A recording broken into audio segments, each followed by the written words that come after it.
ಇವನು ಚಿನ್ನದ ಕಳಶ ಕೃಷ್ಣನ ಕರ್ಣನ ಹೋಲುವ ಮನುಷ್ಯ ಸೇನೆಯ ನಿಲ್ಲಿಸೋ ಧೈರ್ಯದ ರಭಸ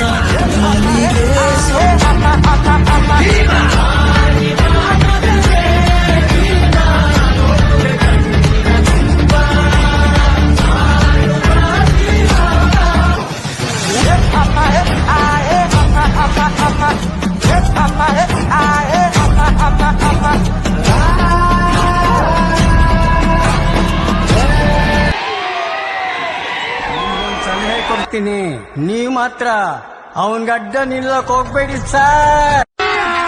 ಅಭಿ ಮಜಾ ಆಗ ನಾ ಬಿಡು ಇಲ್ಲಿ ನಾಗಿನ್ ನಿಗ